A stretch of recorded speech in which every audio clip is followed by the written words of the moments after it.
লোকমুখে প্রচলন আছে বয়স ১০০ বা তারও বেশি। সময়ের সাথে সাথে শাখা প্রশাখার বিস্তারও বেশ। বলছি একটি আম গাছের কথা। পোশাকি নাম আম গাছ হলেও এমন বিচিত্র আকারের আম গাছ খুব কম মানুষই হয়তো দেখেছেন। গোপালগঞ্জের হিরণকান্দি গ্রামকে এখন অনেকেই চেনে এই গাছের কারণেই। বিশালকায় গাছটির বিশালতা দেখার মতো। গাছের ৯টি কাণ্ড বটগাছের কাণ্ডের মতো মাটি ছুঁয়ে রয়েছে। গাছের নিচে অন্য কোনো গাছ বা আগাছা নেই। একটু দূর থেকে দেখলে মনে হয় সবুজ রঙের একটি টিলা দাঁড়িয়ে রয়েছে। সব মিলিয়ে এক নয়নাভিরাম দৃশ্য।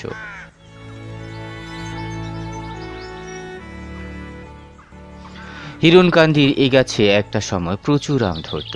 ফলন ভেদে কোনো বছর ৫০০ মণ, আবার কোনো বছর ৭০০ মণও আম ধরত। বর্তমানে তেমন একটা ফল না দিলেও এর ছায়াতলের শীতলতা কাছে টানে দর্শনার্থীদের। ৫৭% জমির উপর রয়েছে অতিকায় এই প্রাচীন গাছটি।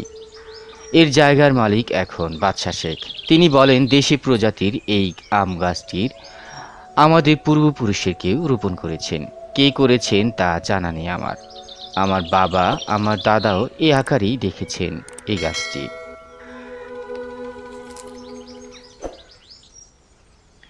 আম গাছটির বয়স নিয়ে এলাকার মানুষের মধ্যে নানা মত।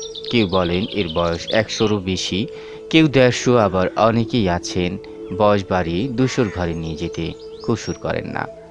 তবে যত মত ভিন্নতাই থাকুক না কেন, ১০০-এর নিচে বয়স নামাতে চান না কেউই। কেনই বা নামাবেন? বিশালাকার চেহারা নিয়ে প্রায় ২ বিঘা জমিতে ছড়িয়ে আছে যে গাছ, তাকে অন্তত শতবর্ষী না বলে উপায় থাকে না।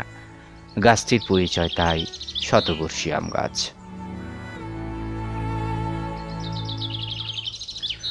গোপালগঞ্জের কাশিয়ানী উপজেলার মহেশপুর ইউনিয়নের হিরণকান্দি গ্রামে রয়েছে এ বহু পুরনো আম গাছটি। ঢাকা খুলনা মহাসড়কে হিরণকান্দি বাস স্ট্যান্ডে নেমে পূর্ব দিকে ইট বিছানো সর্পিল সড়ক দিয়ে আনুমানিক ৩০০ গজ এগুলেই দেখা মিলবে এ গাছের। গাছটি দেখতে প্রতিদিন কম করে হলেও ১৫০ থেকে ২০০ মানুষ আসে দেশের বিভিন্ন জায়গা থেকে। পিকনিক করতেও আসেন অনেকে। বিশেষত নববর্ষ বা ২ ঈদের সময় দর্শনার্থী পদভারে গিজগিজ করে আম গাছের চত্বর। আম গাছটি দেখতে আসা কয়েকজন জানান, এখানে বিশ্রামের জায়গা সহ অন্যান্য সুযোগ সুবিধার ব্যবস্থা করা গেলে দর্শনার্থীদের সংখ্যা আরও বাড়ত। কয়েকজন এলাকাবাসীর সঙ্গে কথা বলে জানা গেছে, তারা চান এই গাছটি সংরক্ষণ করতে উদ্যোগ নিক সরকার।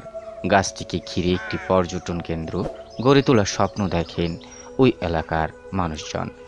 বর্তমানে এই গাছটি সংরক্ষণ বা রক্ষণাবেক্ষণের কোনো উদ্যোগ নেওয়া হয়নি সরকারি বা বেসরকারি কোনো তরফ থেকে। শুধু ঢাকা খুলনা মহাসড়কে হিরণকান্দি বাস স্ট্যান্ডের পাশে শতবর্ষী আম গাছ লিখে তীর চিহ্ন দিয়ে একটি সাইনবোর্ড টানানো রয়েছে।